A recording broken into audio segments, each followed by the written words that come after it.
56 billion animals. That's the count and number of farmed animals killed every year for consumption. With statistics out there like this, one starts to think the question, do I really eat that much meat? Do I really add that much? As a teenager, one just eats what seems appetizing and what one craves. But that's where the problem lies. As being one of the most avid meat eaters that I know, I started doing research on these facts that have been in the background for all these years. The more I did research on this, the more my mind started wrapping around the idea of vegetarianism. It surprises you, honestly. It truly does make you think about what your consumption does and adds to this meat industry. When coming to terms about what these animals in our environment have to go through just to have the meals I have basically had every day of my life is shocking to me. But at the same time, how do you stop eating what you have been for the past 18 years? When I started this, I quit cold turkey. It was one of the hardest things I had to do. I told my parents and my friends about this, and it all came to such a big surprise because no one loved their burgers and steak as much as I did. My parents were extremely worried about the preconceived notions that come with the vegetarian lifestyle and teenagers. The idea that an eating disorder might stem from this, and that's the thing about this diet. It's not just cutting meat out of your life. As a teenager especially, it comes with uneducated information that is put out there that creates a stigma about vegetarianism. This is a lifestyle, not just a simple change. It takes a toll on you emotionally, mentally, and physically. In the end, it's a mental game. You are the person holding the steering wheel. Personally, I let go of that wheel for a bit when it came to the mental aspect of it. There were times where my body started craving meat, and it got to the point where it became uncomfortable with the way that my body was shutting down in some way. It seemed like I was losing energy that I had from before because I did start to eat less at one point. Finding substitutes was hard for me to begin with. I didn't know what I was going to like and not like. The typical meat substitute, tofu, did not look appetizing. At a local food center like ShopRite, you can see the growing meat industry take over. The meat section would probably take 10 minutes to look at all the products, while the vegetarian substitutions were very hard to find due to the fact that they were in a small corner of the store, and that corner consisted of very little meat substitutes, of fake this and fake that, and you just really didn't know what you were putting into your body from the packaging. The first vegetarian meal that I had was a Caesar salad. While this seems like an everyday typical meal that people have, it was strange for me and my mother because we've always ordered our Caesar salad with chicken in it. So when we had to ask for it on the side, it was kind of a surprise to both of us.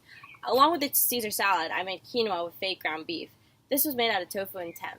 I did not enjoy the taste this had to it. It was quite strange and unfamiliar, and it turned me away, but at the same time, I felt better, even lighter. That's when it hit me. All of a sudden, you see what everyone's talking about. After the first meal, you feel strength knowing that you chose something that did not harm the environment or another animal. It was all about self-control from that point on. For me, it was also very important to see the during, before, and after. The after part was a fear of mine on how my body reacted to going back to eating meat.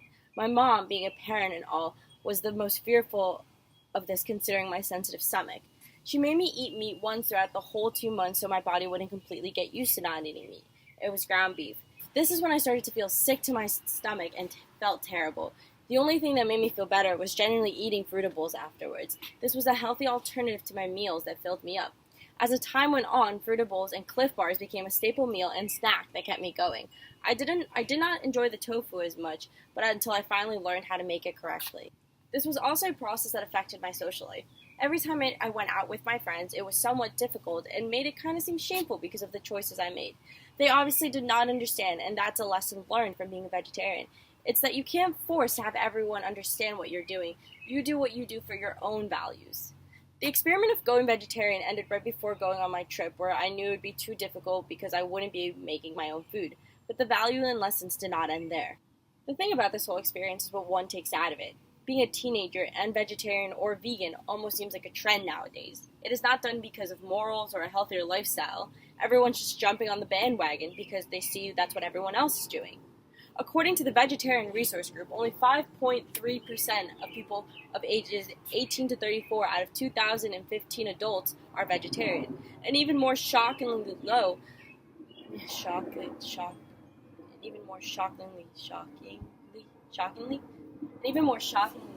Okay. The thing about this whole experience is what one takes out of it. Being a teenager and a vegetarian or vegan almost seems like a trend nowadays. It is not done because of morals or a healthier lifestyle. Everyone is just jumping on the bandwagon because they see that's what everyone else is doing. According to the Vegetarian Resource Group, only 5.3% of people of ages 18 to 34 out of 2,015 adults are vegetarian. And even more shockingly low is that less than 1% of American population are vegetarian. As the numbers for the vegetarians get lower, the numbers for the meat industry keep increasing. From 1950 to now, we eat twice the amount of meat from now to than before. The question that arises from all these statistics is why now? Well, the meat industry has become one of the most prevalent eating sources of the 21st century. It is one that is advertised the most. What we don't see advertised is the mass slaughtering and inhumane treatment of these animals. The mass slaughter of these animals per year has tripled. In the 1970s, the amount of farmed animals was 3.2 billion, and in 2015, it was 9.2 billion. The biggest argument against all of this is that animals are here for a reason, and they are here for food, which in some cases it's true. There are certain breeds of turkeys that are solely only able to exist in controlled conditions, meaning that their purpose lies in being bred for food. So where does the middle line exist? How do we get best of both worlds?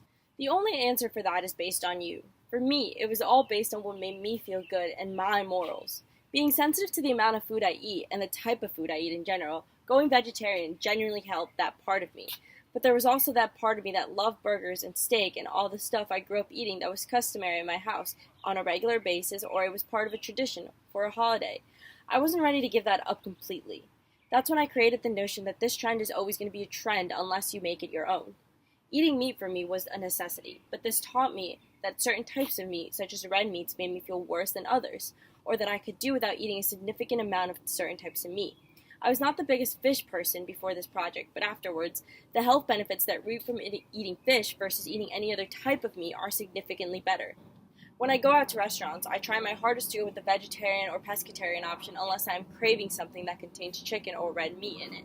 So for this, it's called the Flexitarian diet.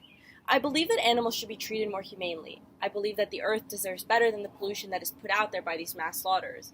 I believe that plant-based diet is the healthier option.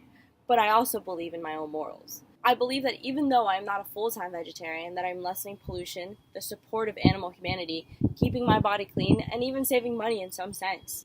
The change is always said to start within oneself, and at this young age, you are starting a long line of change. You are reducing your own meat intake and the future people that are going to be a part of your life. The change starts now with two questions. Where did it come from, and how did it get there? Thank you.